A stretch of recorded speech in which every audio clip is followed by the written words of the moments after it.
All right, how everybody doing? My name is Ed. Welcome back to the channel. So I know it's been a while, and I know I always start off like that because it's definitely been a while. I'm in the grind, and I'm creating my animated feature film, Believing. I gave y'all a little, I guess a snoo. It was a little small clip of a scene from the movie. It's not the full scene of that movie, and it's not even the final. But I wanted to show y'all some of the basically what I've been doing. Right, let y'all see a little bit of the process. And here, this is more behind the scenes. So I want to kind of break down what I'm doing to create that scene. So instead of all of the talk, let's just jump right into it. So right now, we're looking in Blender, right? So this is Blender. But what we're going to do is we're going to take it a step back a little further than that. So first, before we go to Blender, what I'm doing is I've used the Xsens, my Xsens window suit, right? You can see me here. I have this on. I'm going to play a little bit. Pretty good at creating, right? I learned from the best. Timothy looks at poop, right? And I can be a. I was afraid, Brian. Right. So then here we can see. So for the most part, what I'm doing is I'm kind of fast forwarding and showing y'all a little bit. But basically, this is me playing both characters. So remember, through this film, I am animating every character. If you see somebody moving in there, that's me. And I'm using the Xsens suit to do that. So this is me. What I did was for this, I went through and let that play. But I went through and I would play the scene, right? So I would have me either reading it or I had my voice actors and I went through and cut a rough. All right, so what I did with this is I used this to get the animations set. So you can see here. A knock at the door. Timothy steps in. Timothy, hey buddy, Mom told me about what happened at school. Brian, yeah, not my best day. Timothy looking at the table with poop on it. Timothy, upgrade. Right. Like it really. So you can see I did it multiple times to try. At his work table, This is Brian's character, and basically when I was doing Brian's character, it's him working on this box, this cube, and I basically did Brian's scene, and then I first started off with Timothy. Now, understanding that you got a father and son, and you have me in an Xsens suit, so that means it's a height difference. So I made sure that things on the table, as you see here, I put it up a little bit top as if Brian's reaching up a little bit higher. Then I took off the apple boxes down and I placed just a regular table. So when it comes to Timothy, he can be looking at that. I use that to basically focus on the height difference, as if he's sitting down, he's talking down, and all of that kind of stuff to his kid.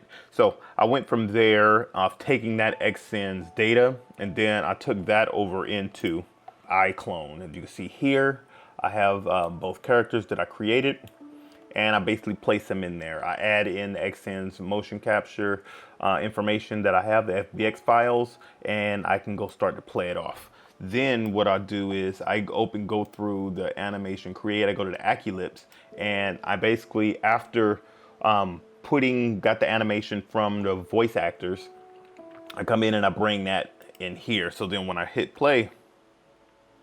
Hey buddy, Mom told me about what happened at school. Yeah, not my best day.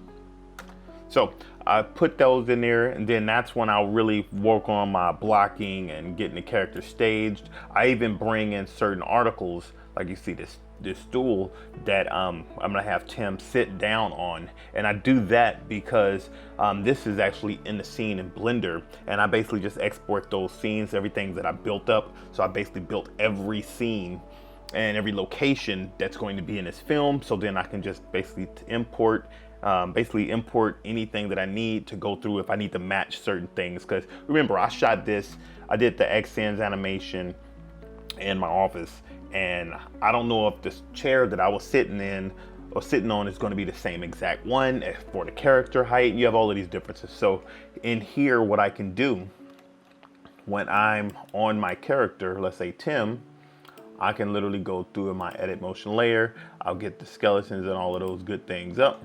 So I can see his rig. Let's bring that together, pull that down. I need to keep that there. And then I can start to go through And if I need to make any adjustments when I know he's going to sit down, I can make sure that I have him sitting down on the chair. You see how he's kind of going through in there. Like if I wanted to, I could be able to just say like, all right, cool, let's take that. Let's add one of these up, kind of raise him up. So we can do our adjustments of whatever we need to do to make sure that he's going to fit perfectly on there. Then from there, I did the same thing with Brian. You see he has no hair because I'm using some hair particles, things that I have for his hair in. I have that in Blender, so I already have his character in there and already have it already staged up. It's almost like an asset. I have Brian, that character, in this particular setting there, so I can just basically get the animations, get the expressions, things like that. When it comes to facial, what you're going to get is you're going to already get when you put the AccuLips, you're going to have fixing poop. lips move. With that right? upgrade, poop can help fix itself, and you'd have a partner or a sidekick. Now I can go through there after all of these things are already plugged in as far as AccuLips go, and you can do adjustments. Like you can do like face keys, you want certain expressions. Like if I go in here, okay, I don't need to see that again. Basically I can go to face key, I can start adding in expressions, for instance, too, depending on how I want Timothy to be looking. So if he's supposed to be happy right now and I can click on that, we get a little bit of smirk, we can start to dial in what we need. So this is going to be basically on top of the expressions, well, not expressions, but the voice. So the Visme, the AccuLips stuff of our character. So then I can go through and express the ranges of that expressiveness. And then you can modify if you don't want the eyebrows to be going up, you can start to adjust things there. And you can add key expressions, key all the expressions, and then you can kind of work your way down depending on what the scene calls for. So I would go through and do that. Also, you have Face Puppet. I would use this for my eyes if I want to have them looking around somewhere. So if you see, for instance, I can hit preview, hit the space bar, and then I can move his eyes around with my cursor, right? So I would do that as well.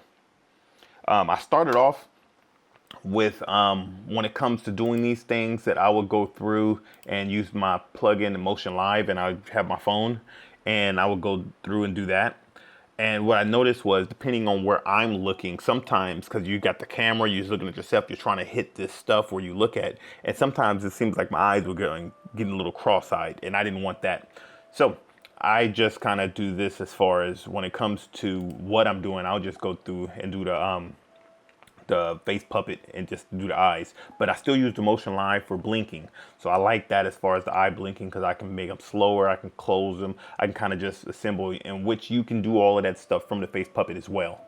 But I choose to just do the blinking in the Motion Live. So I'll do that. I'll go through that whole process.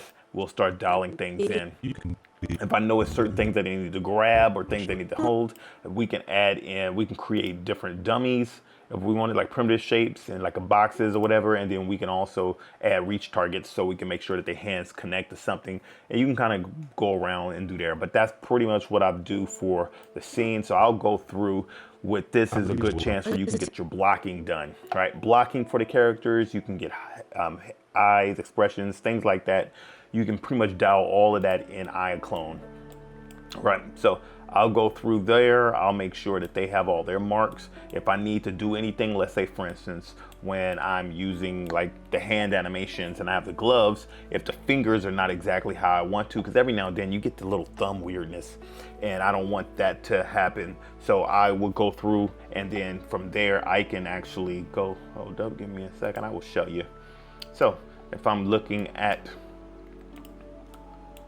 the thumbs, right, and I don't want them to be this way, I can go through here and I can just start to adjust. So you keyframe that as well. You can mess with thumbs individually.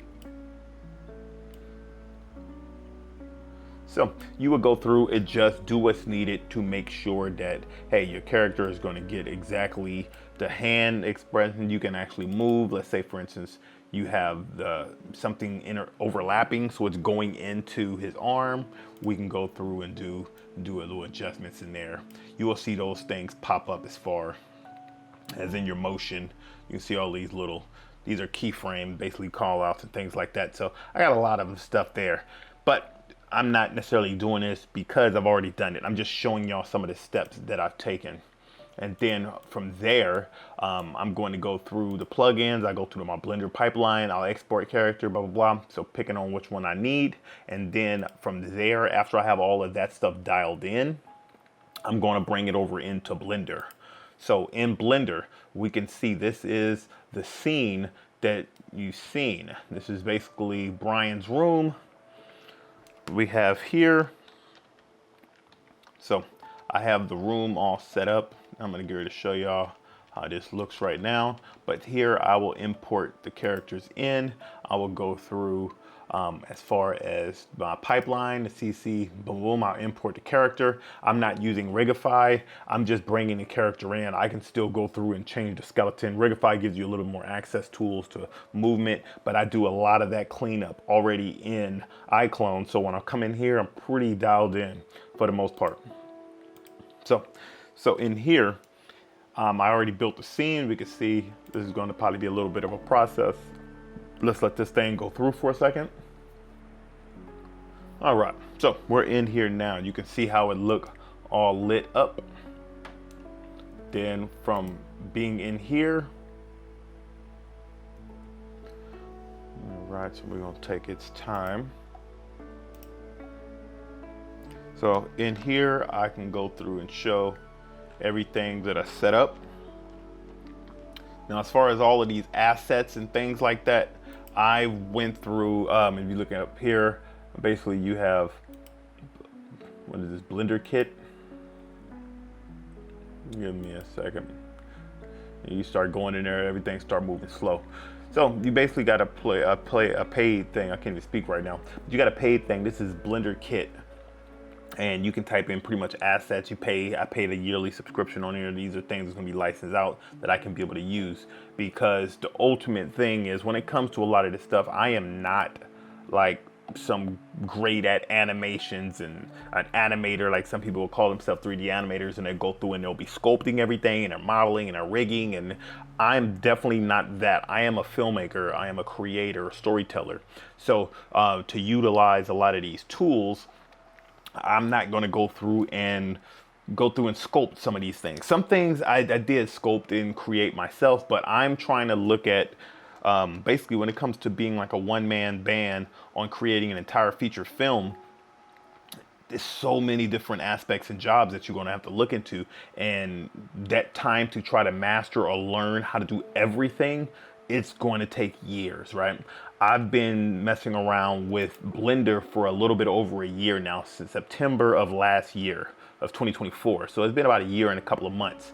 And I'm taking on a big project. It's a lot of stuff that I wrote, directed, and created this film, and I'm actually putting everything together. So to do this, I don't have all the time to go through and start to learn how to sculpt, to go through and try to learn how to model and rig. And don't get me wrong, I took a couple of courses, some paid courses that I found like on Gumroad, and I learned how to use Blender from there. But I learned enough where I know how to sculpt a little bit, I know how to rig a little bit, I know how to animate a little bit. Like I'm pretty like basic at knowing how to do the overall thing. Now when it comes to the right way and what they use for industry, I can't say that I know those things. I don't understand that workflow or the pipeline. I definitely did a lot of research and I understand for the most part what they do, but I can't, you know what I mean? I'm definitely not like a certified animator that can tell you exactly what's needed. But what I do know is how to get things done.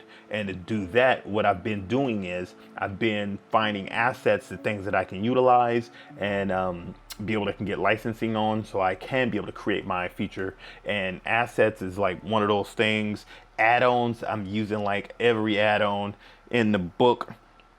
Like if I go through here, this is not even saying much for those that don't know.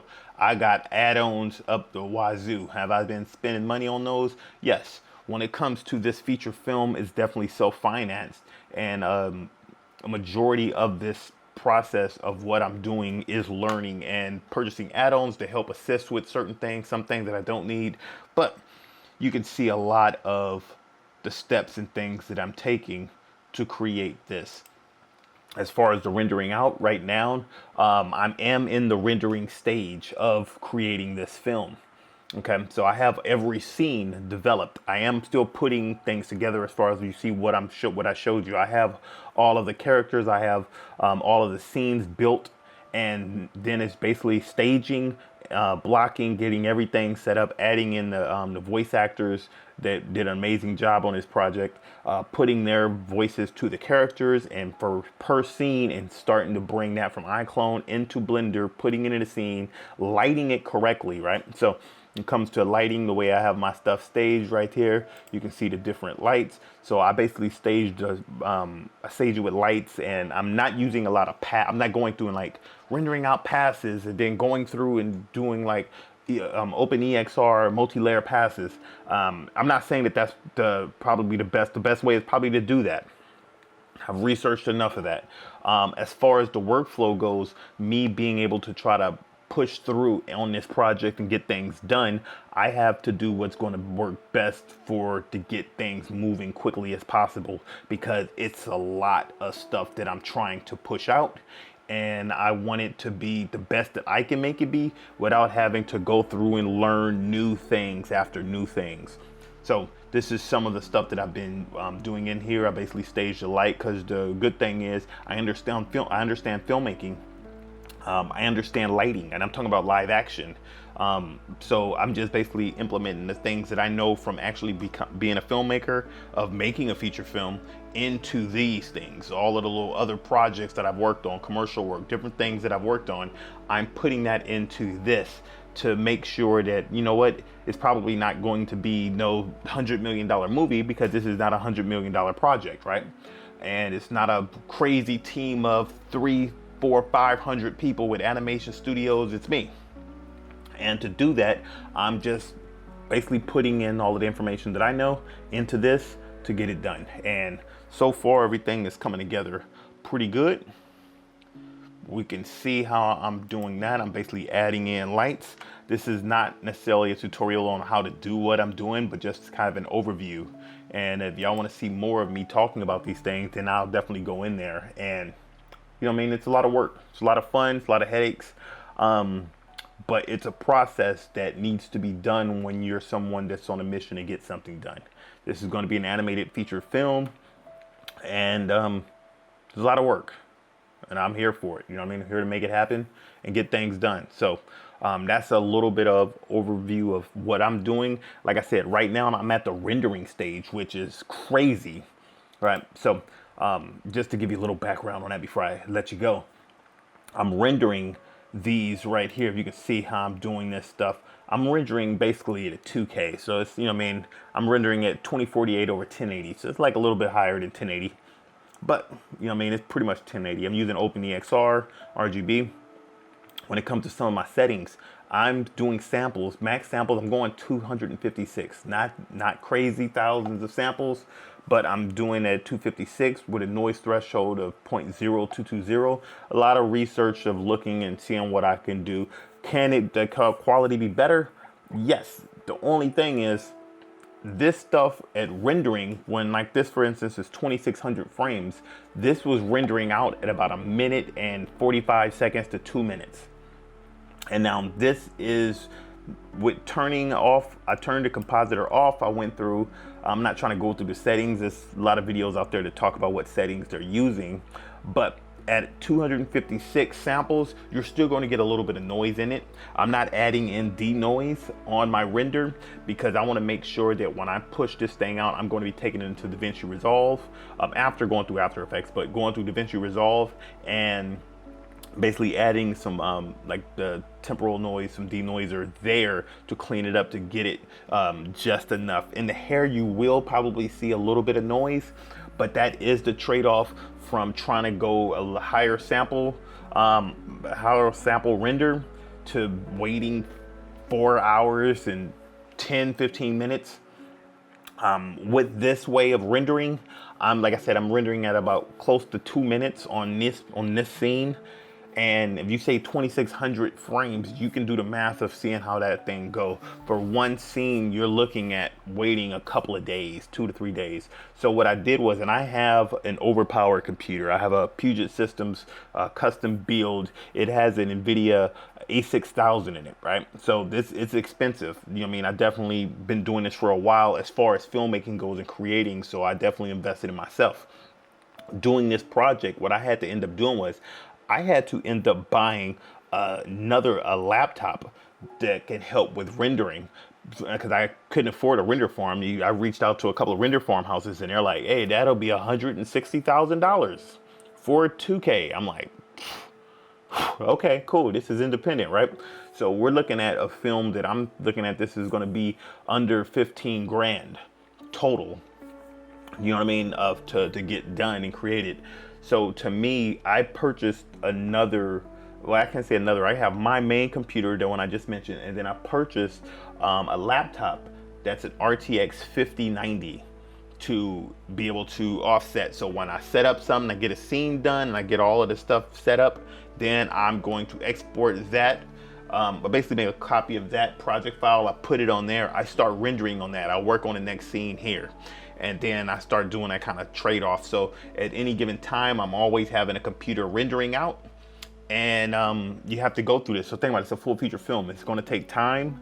And at first, I initially accounted for like 2 months of rendering. And I don't know why I was thinking that. That's just me thinking that, oh yeah, it should be like 2 months.